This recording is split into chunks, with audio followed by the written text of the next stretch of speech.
Il reste quelques petits travaux à accomplir afin de parfaire les finitions de notre pièce de vie. Nous allons donc placer les éclairages et également réaliser un encastrement au-dessus de la cuisine afin de cacher l'électricité et les différents tubes de ventilation qui s'y trouvent. Nous débutons par la cuisine. Elle a déjà été installée, mais on retrouve encore quelques conduites de la ventilation au-dessus de la table de cuisson. Ce que nous allons faire disparaître. Nous prenons toutes les dimensions dont nous avons besoin et réalisons un croquis de coffrage. Assurez-vous qu'il s'intègre le mieux possible aux autres meubles de la cuisine. Prenez ces mesures à différents endroits entre le meuble et les murs et le plafond. Il se peut qu'ils ne soient pas complètement égaux. La différence est-elle inférieure à un demi-centimètre, alors pas de souci. Optez juste pour la plus petite taille et vous pourrez combler la différence plus tard avec du mastic acrylique.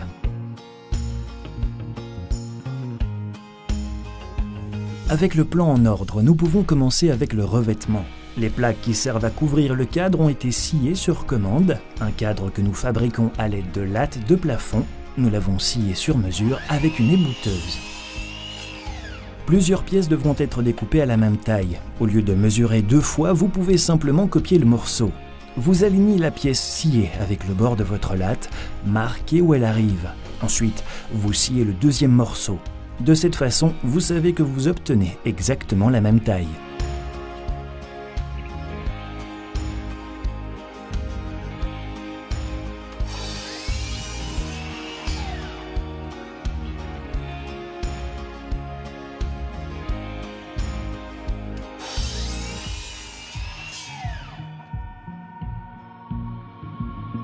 Assemblez le cadre. Les vis à bois ordinaires sont assez robustes pour fabriquer le cadre.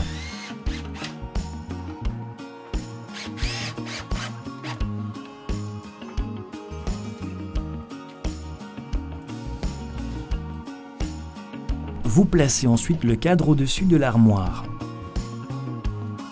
Avec un reste de votre plaque, déterminez où votre cadre devrait se placer. Il est préférable que le devant de la plaque soit aligné avec le devant de la cuisine. La position est-elle adéquate? Indiquez alors tout autour où arrive l'arrière du cadre. À cet endroit vient une latte sur laquelle monter le cadre. Faites la même chose sur les armoires de la cuisine. Vous placez ensuite le cadre lui-même contre ces lattes.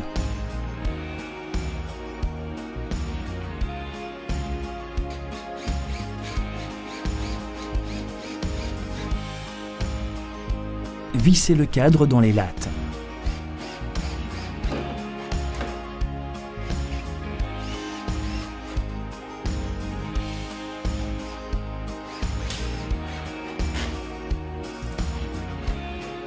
Faites de même pour le cadre qui vient au-dessus de la table de cuisson.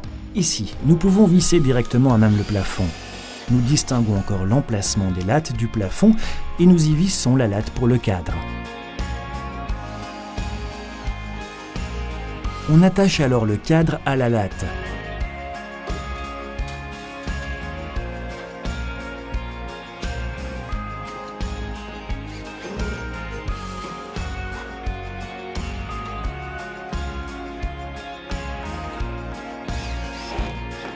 Pour travailler contre le plafond, vous pouvez placer une tête sur votre perceuse visseuse qui vous facilite la vie. De cette façon, vous empêchez également votre perceuse d'atteindre le plafond et ainsi de l'endommager.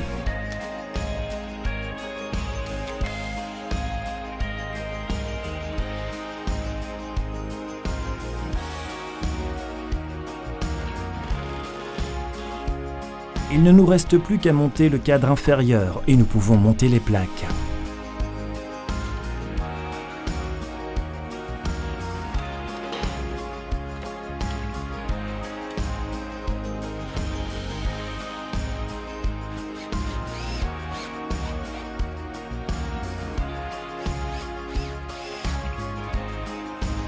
Les plaques ont été coupées sur mesure, mais il nous reste quelques découpes, par exemple pour la hotte. Mesurez ou réalisez cette ouverture et indiquez ces mesures sur la plaque.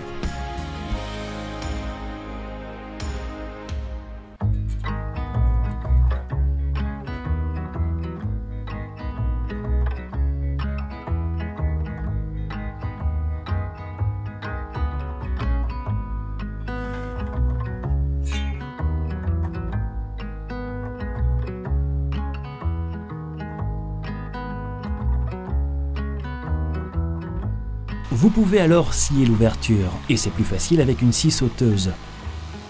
Pour couper à angle droit, commencez par couper en coin, puis tournez un peu en arrière et faites une courbe pour découper l'autre côté.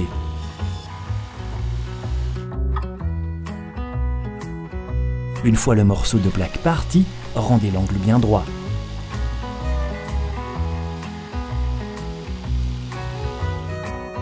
Il y a aussi une série de spots intégrés dans le coffrage. Vérifiez sur l'emballage le diamètre nécessaire à percer pour installer les spots. Avec une scie cloche, vous pouvez facilement réaliser cette ouverture. Mais vous ne faites pas ces ouvertures en une seule fois. Commencez par percer avec votre scie cloche jusqu'à ce que la pointe de la mèche traverse la plaque.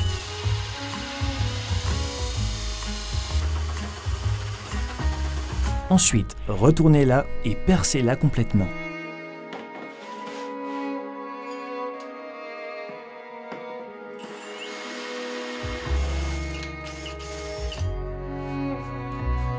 Une fois toutes les ouvertures préparées, vous pouvez ensuite placer la plaque de recouvrement.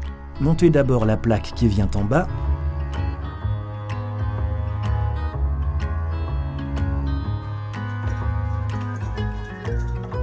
Vissez-la à l'intérieur. Vous éviterez ainsi de devoir ensuite combler des trous de vis.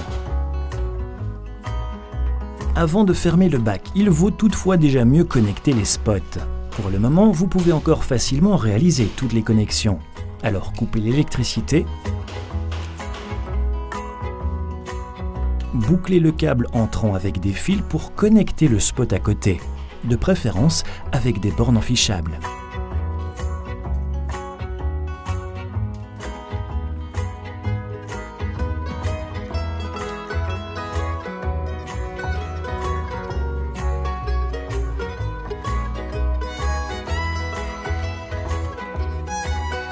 Connectez le spot dans les bornes enfichables. Respectez toujours le code couleur. Le bleu est le fil neutre, le marron est le fil de phase. Bouclez également le fil de terre, jaune-vert. Vous n'en avez pas besoin pour le moment, mais peut-être plus tard. Ensuite, placez le spot dans son support.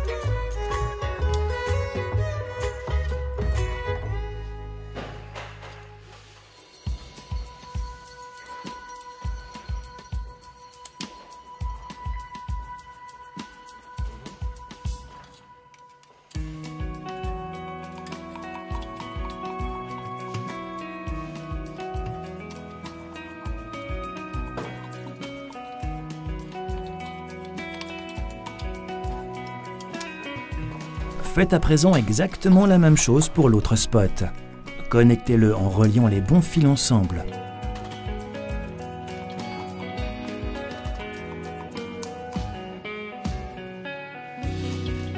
Nous prévoyons également une borne sur le fil de terre. De cette façon, le câble reste protégé.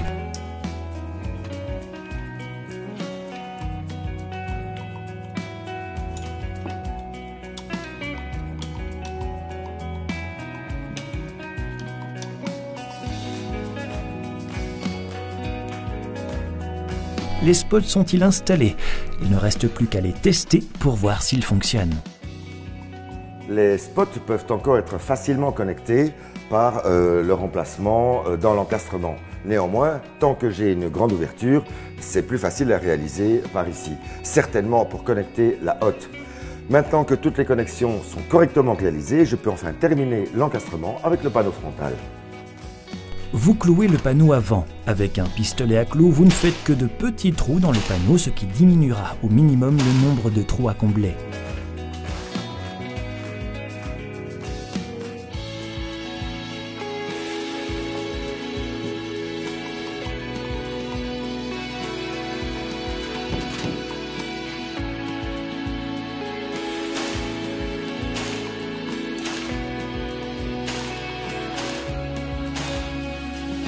Lorsque l'armoire est complètement terminée, vous pouvez remplir les trous des clous, de préférence avec un rebouche-bois. Vous remplissez également le joint entre les deux plaques avec ce même produit. Vérifiez de bien utiliser un produit pour le bois qui soit flexible. Pourquoi un produit flexible? Parce qu'il ne se fissurera pas lorsque la température dans la pièce se met à fluctuer. Et pendant que le produit sèche, nous pouvons installer les spots au-dessus de l'îlot de cuisine. Assurez-vous que le circuit électrique soit toujours bien éteint. Nous plaçons ici plutôt des spots apparents. Nous disposons en effet de trop peu de profondeur pour installer des spots au plafond. Ces spots se constituent de 2 parties, alors commencez par retirer le support de la fixation. Faites ici aussi une boucle à travers les câbles du spot. Prévoyez une connexion supplémentaire pour relier le spot.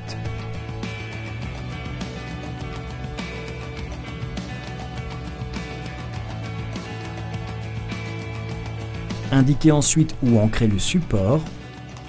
Et nous travaillons aussi avec des chevilles à vis pour plaques de plâtre. Vous pouvez les visser directement dans la plaque de plâtre et les y ancrer. Ces chevilles procurent une capacité de charge suffisante pour un tel spot.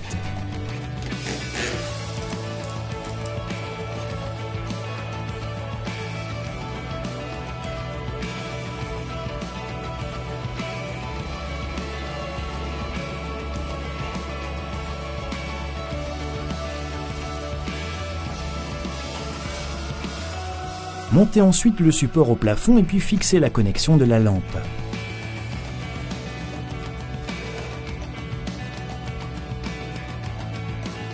Respectez les couleurs des câbles.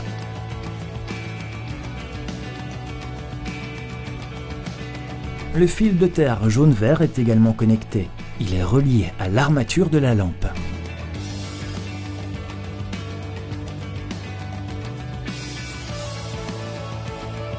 Et vous pouvez maintenant visser le luminaire sur le support.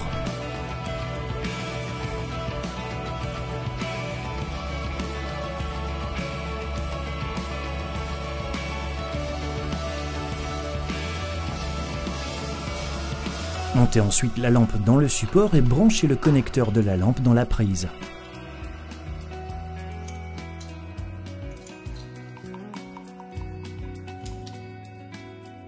Ensuite, vous pouvez cliquer le support dans l'armature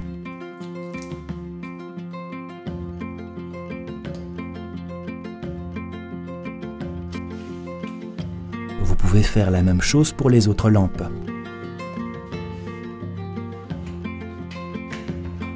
Assurez-vous que les spots soient parfaitement alignés et qu'aucun d'entre eux ne ressorte de la bande.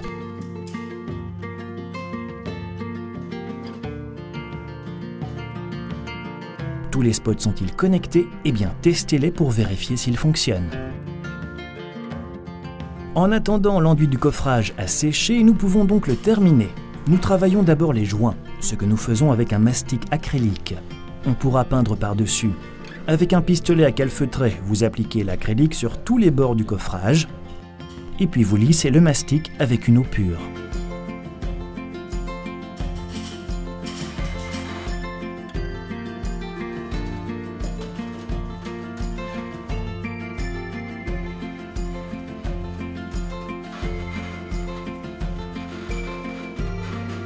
S'il s'agit d'un mastic sur lequel vous pouvez repeindre immédiatement, c'est que vous pouvez peindre après 5 petites minutes. Alors retirez momentanément les projecteurs de leur ouverture pour les protéger de la peinture. Appliquez une couche de peinture dans tous les recoins avec un pinceau. Vous peignez les grandes surfaces avec un rouleau à peinture, ce qui sera non seulement plus facile, mais vous obtenez également un résultat beaucoup plus lisse. Étalez bien la peinture dans les deux sens. Vous évitez ainsi de former des traces.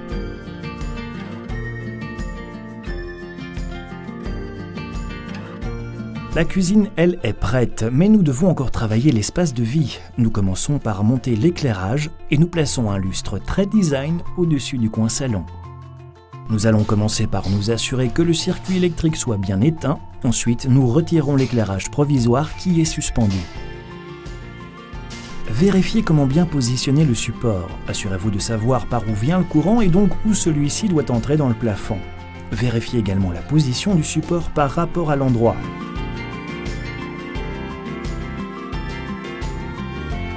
Puis, indiquez les trous. Nous travaillons avec des chevilles de plaques de plâtre que vous pouvez visser directement au plafond.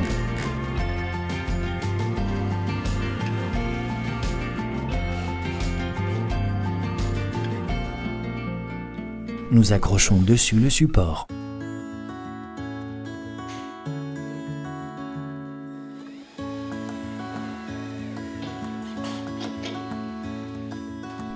Déterminez ensuite la hauteur du lustre.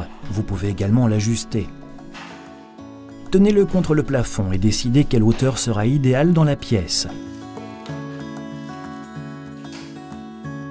Vous pouvez le raccourcir en desserrant les câbles et en tirant un peu plus dans le capuchon du plafond.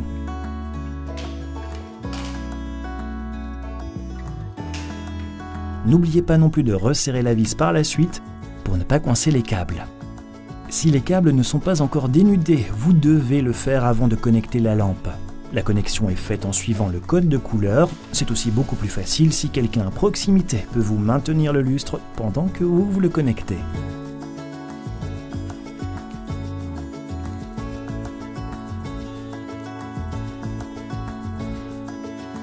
Et une fois la connexion électrique établie, vous pouvez refermer le couvercle du plafond. Fixez-le au support avec les vis.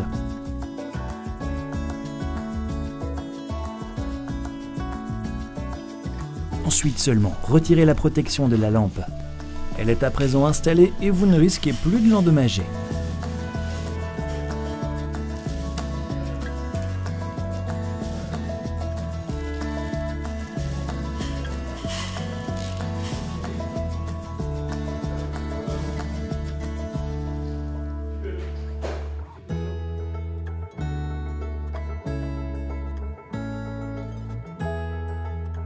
Allumez l'électricité puis vérifiez enfin que votre lampe fonctionne correctement.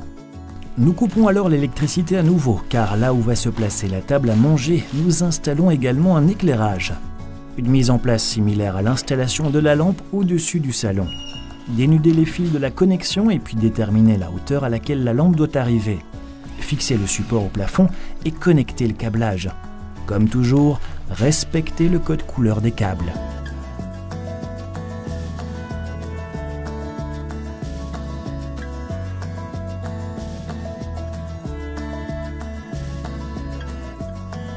Vissez encore le capuchon de plafond et votre lampe est enfin suspendue.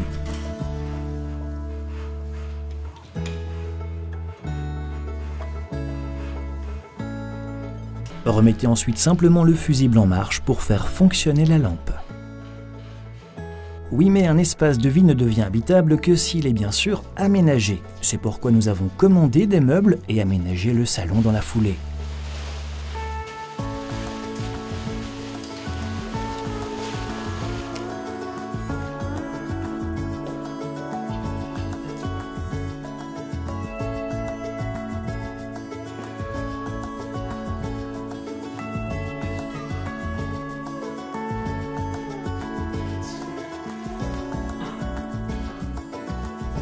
La conception de cet espace de vie représentait un travail conséquent, mais le résultat se veut impressionnant. Et comme on en a réalisé une grande partie nous-mêmes, on en profite davantage.